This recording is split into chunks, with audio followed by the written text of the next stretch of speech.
क्या रामलला की मूर्ति की गर्भगृह में नहीं होगी स्थापना? क्या सालों से मंदिर परिसर के बाहर चबूतरे पर विराजमान राम नहीं आएंगे मंदिर के अंदर? रामलला की नई मूर्ति की प्राण प्रतिष्ठा के बाद क्या होगा पुरानी मूर्ति का? नमस्कार, मैं पूजा भारती और आप देख रहे हैं एएमवी नेटवर्क। 22 जनवरी 2024 की तारीख स्वर्णिम अक्षरों में भारत के इतिहास में लिखी जाएगी। 22 जनवरी को पूरे देश में दिवाली मनाई जाएगी, क्योंकि ये तारीख प्रमाण होने जा रही है लाखों लोगों के 74 सालों के इंतजार का, लाखों लोगों की भगवान राम से जुड़ी भावनाओं का।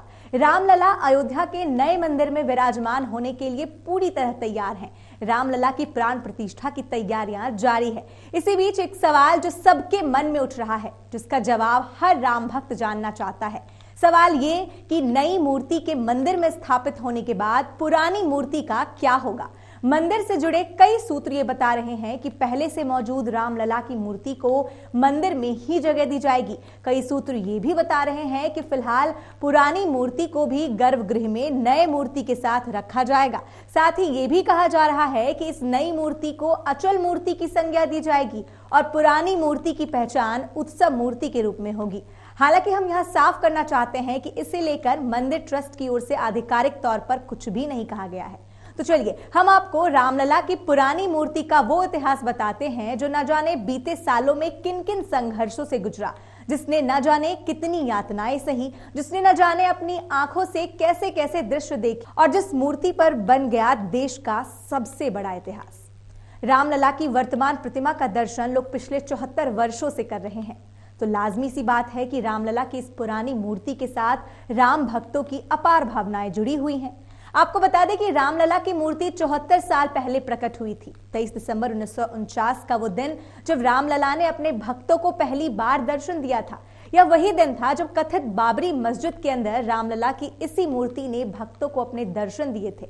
इससे पहले बाहर चबूतरे पर पूजा पाठ होता था। इसके बाद वहां हजारों लोग जुटे थे और भय प्रगट कृपाला दीन दयाला कौशल्या हितकारी से पूरी अयोध्या गूंज उठी थी। इस घटना को रामलला का प्राकट्य के नाम से जाना गया। 29 दिसंबर को बाबरी ढांचे को विवादित संपत्ति का हिस्सा मानकर प्रशासन ने ताला जड़ दिया। जिस चबूतरे का यहां हमने जिक्र किया, वहां सैकड़ों वर्षों से भगवान श्री राम की पूजा होती आ रही है। 1991 में श्रद्धालुओं की याचिका पर अदालत ने फैसला सुनाया कि मुकदमे की समाप्ति तक वहां से मूर्तियों को न हटाया जाए। मुस्लिमों ने तब आरोप लगाया था कि किसी ने अंदर घुसकर चुपचाप मूर्ति रख दी है। जहां मूर्ति प्रकट हुई थी वो बाबरी ढांचे, जिसे मुस्लिम मस्जिद कहते थे, उसके मुख्य गुंबद के नीचे वाला कमरा था। इस पूरे विवाद को सुलझने में पूरे 74 वर्ष लग गए और कलयुग की अयोध्या त्रेता युग की उस अयोध्या की याद दिलाने लगी जिस अयोध्या ने प्रभु राम को 14 वर्षों तक इंतजार किया था। तो देखा आपने, ये थी रामलला के पुरानी मूर्ति की लंबी यात्रा। ऐसे में भक्तों के मन में रामलला की इस पुरानी मूर्ति के रखरखाव को लेकर प्रश्न तो उठेंगे ही। इस पर आपकी क्या राय है, हमें जरूर बताएं।